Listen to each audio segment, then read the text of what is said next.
Pittsburgh Trivia is a production of Warrior House Media. Welcome to Pittsburgh Trivia with your host, Jim Cannon, where uncovering the crazy truth and trivia about Pittsburgh is just the beginning. And who knows, you may even learn a few things in the process. We know life can get pretty interesting around Pittsburgh. Speaking of interesting, did you know that? Hi, and welcome to Pittsburgh Trivia, an interactive show that will test your knowledge of all things Pittsburgh and the surrounding region. I'm your host, Jim Cannon. Thanks for joining me. Before we get started, please note our website, pittsburghtriviapodcast.com, where you can go to find the latest episode, and you can also subscribe to be notified when those episodes are posted. The show is absolutely free. So here's how Pittsburgh Trivia works. There are 3 rounds. The first round consists of 5 random questions, most of them pretty easy. The second round is another 5 questions, though slightly more challenging material. And the final round is just one much tougher bonus question. It's a grand total of 11 questions in all. For each round, I will read the question and give a 5-second pause before going on to the next one. At the end of each round, I'll repeat each question before revealing the answers along with some supplemental information. See, you can have fun and learn some things too. So, those are the rules. If you're ready, let's get started. Round 1, question 1. Many of the bridges in the city are painted yellow in an effort to match the city's official colors of black and gold. Named after this ancient Central American civilization, what is the yellow color? Question 2.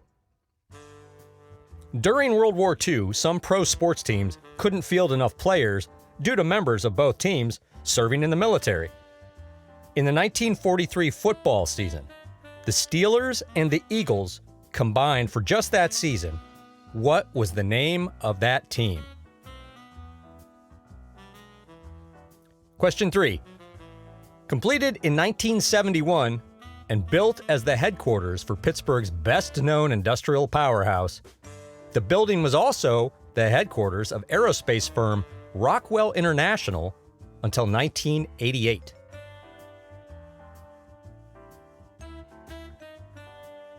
Question 4. The Carnegie Museum of Natural History contains the most complete skeleton of this well-known dinosaur, a species that played a starring role in the movie Jurassic Park.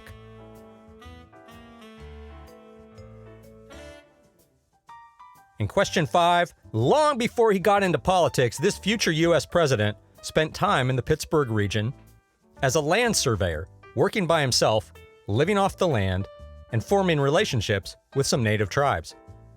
He later cemented his status as a legend when a horse was shot from underneath him while he was leading troops in battle against the French.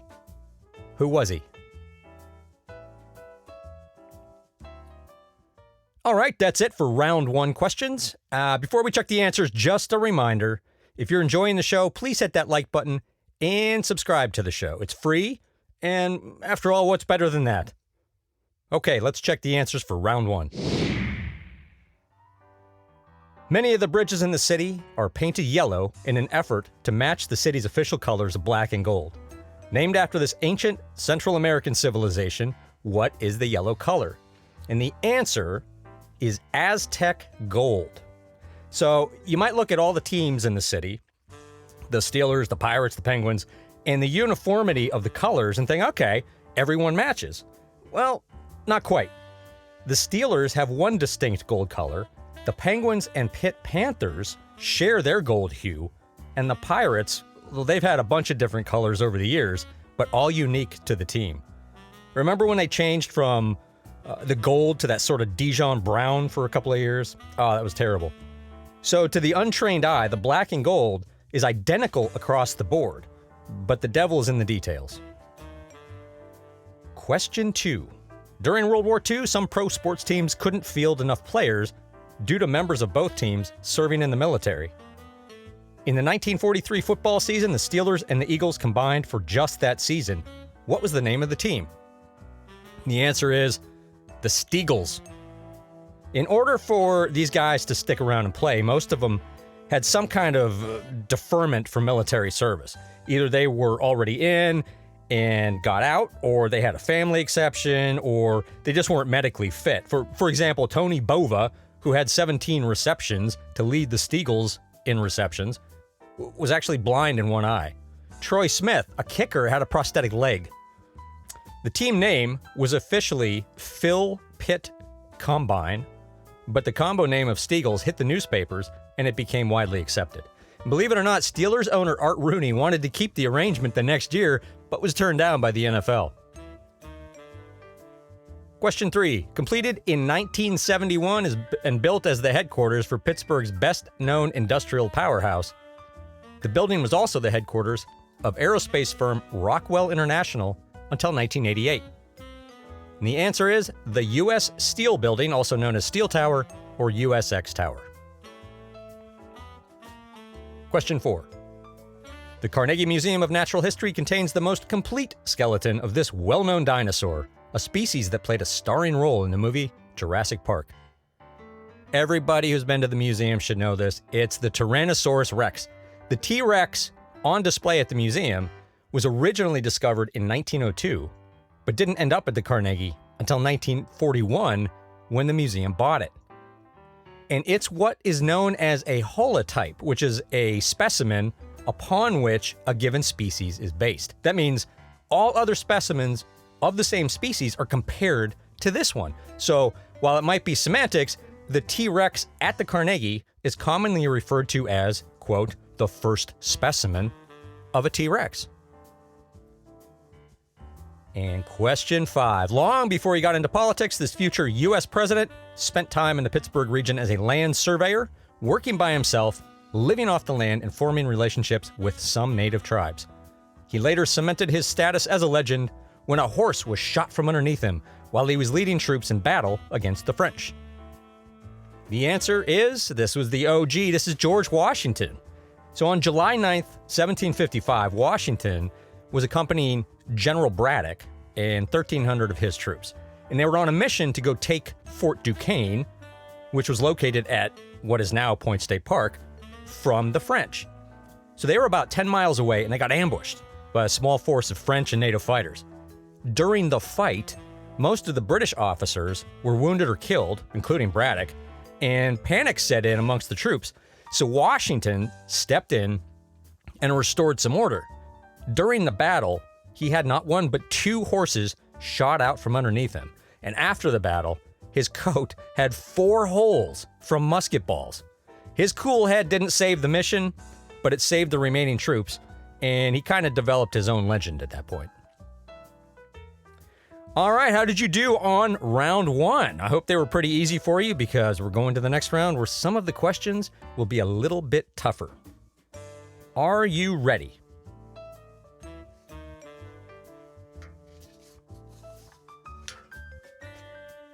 Here we go with round 2. Question 1. Located 20 miles south of Pittsburgh in Canonsburg and founded by the son of Greek immigrants, this family-owned candy company, which bills itself as the world's best chocolate, has been a local favorite since 1960. Their products are easily recognized by their distinct red and white packaging. Question 2. The Pirates beat the Phillies at Forbes Field on August 5th, 1921. It was the first professional baseball game to be what?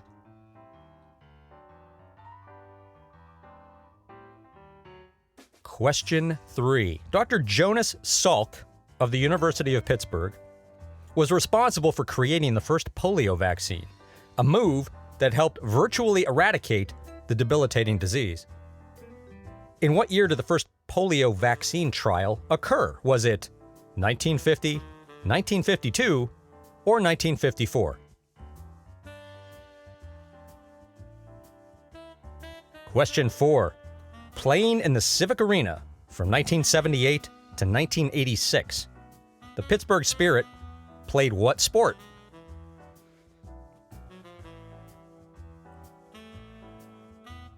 And question 5. The Fulton Building, named after inventor Robert Fulton, was completed in 1906 and funded by Henry Phipps. Yes, that Phipps. Since 2001, it has housed this hotel, known for its large archway visible from PNC Park. All right, let's take a breather, and then we'll go back and check the answers for round 2. I hope you did well. All right, question 1. Located 20 miles south of Pittsburgh in Canonsburg and founded by the son of Greek immigrants, this family-owned candy company, which bills itself as the world's best chocolate, has been a local favorite since 1960. Their products are easily recognized by their distinct red and white packaging. And the answer? If you have a sweet tooth or you grew up in Pittsburgh and had to sell candy as a fundraiser, you know this one. It's Saris Candies. So the story of Saris is like the American dream. Immigrants come to the U.S., work hard, build this little empire. Frank Saris was working a day job, and he was making candy by night in his house. Well, the business kept expanding and growing, and one thing led to another, and now you can't miss their building down in Canonsburg. And I think they even recently announced an expansion. Question 2. The Pirates beat the Phillies at Forbes Field on August 5th, 1921. It was the first professional baseball game to be what? And the answer is, it was the first baseball game to be broadcast on radio.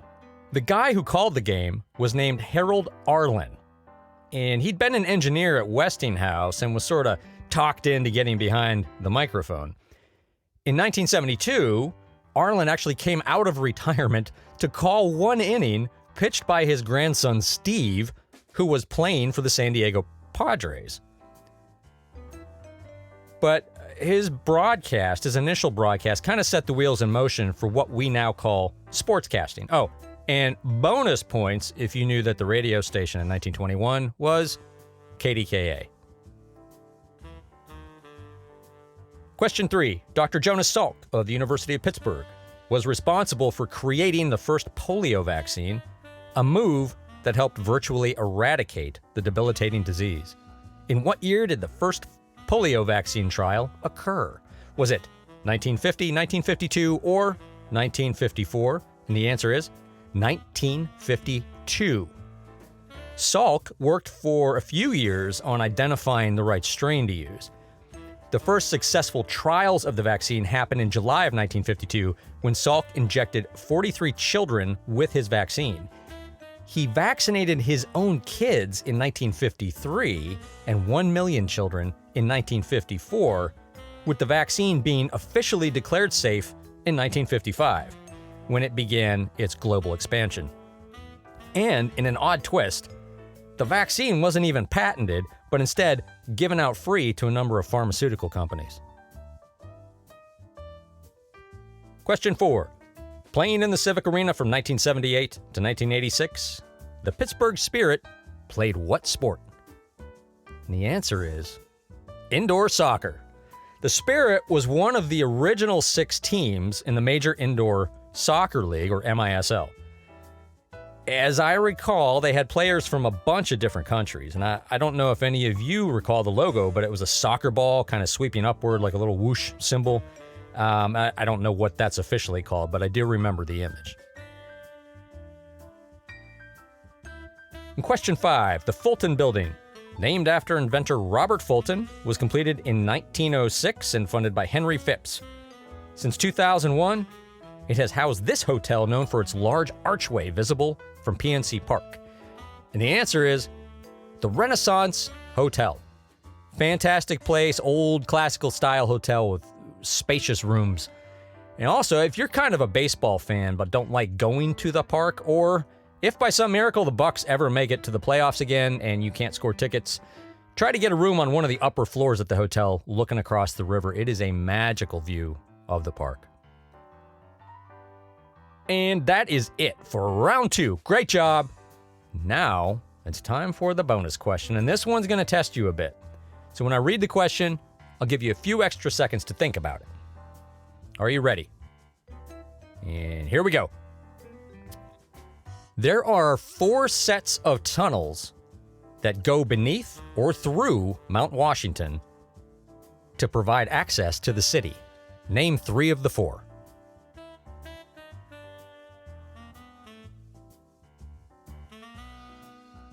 All right, that one might have racked your brain a little bit. Let's see who really knows the city, and if you're a true Yinzer, you know all 4.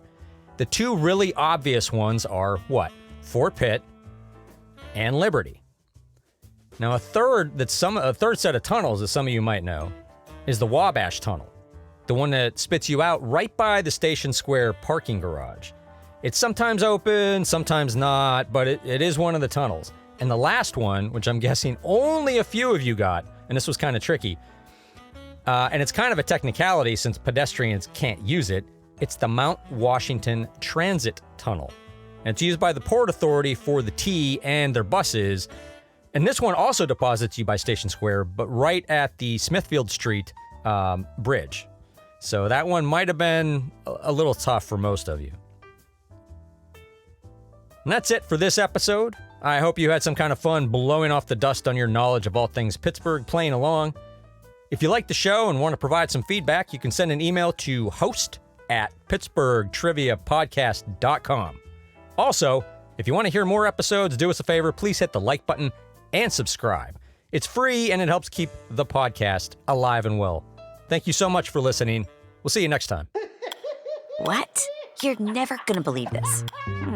We'll leave that nugget for next time. So if you want more wacky Pittsburgh trivia, be sure to subscribe and we'll invite you back to our next episode. But if you just can't wait, visit our website at pittsburghtriviapodcast.com, where we think Pittsburgh trivia isn't trivial.